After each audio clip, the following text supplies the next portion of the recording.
Will you do a loan against a property that I already own? Well, the quick answer to this is yes. If you already own a property, this is considered what's called a refinance. Now, with that, we actually have to be in first position.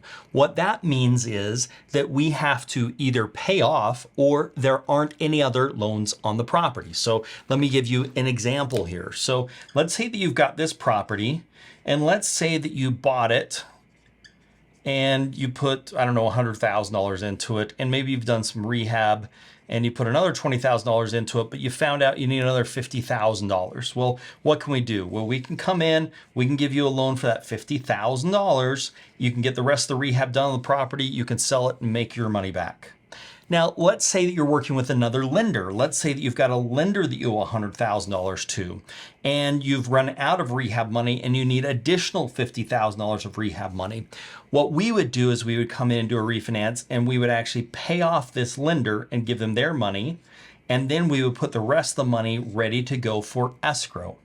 For rehabs to be done to the property. Now, it's going to go through the same process. It's going to need to be valued. The scope of work is going to need to be looked at, and making sure that it's still going to be a profitable deal once all those things are done. These are not owner-occupied properties. These are only non-owner occupied properties, which means you can't live in that house now or through the duration of the loan at any time. Now, on occasion, you can have somebody live in the home that is a renter, but that has to be approved in advance by the lender in writing before that can happen. So how do we actually make this a reality? It's really a purchase. We call it a refinance for simplicity's sake, but what's happening is the new LLC or special purpose entity is actually buying the property from whoever currently has title to that property, but it essentially looks the same as the refinance. Now, once all the work is done on the property, if you refinance that and get a new loan, you're welcome to move into the property or do what you'd like to with that property.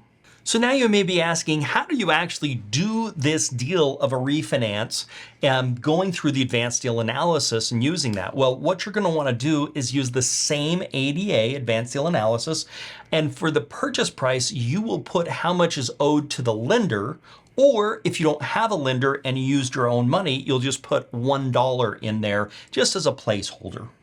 Again, as long as your current loan balance, if you have one, your rehab, your points, your interest, and closing costs all fit under the 74% of the after repaired value, we can do 100% financing on this refinance deal.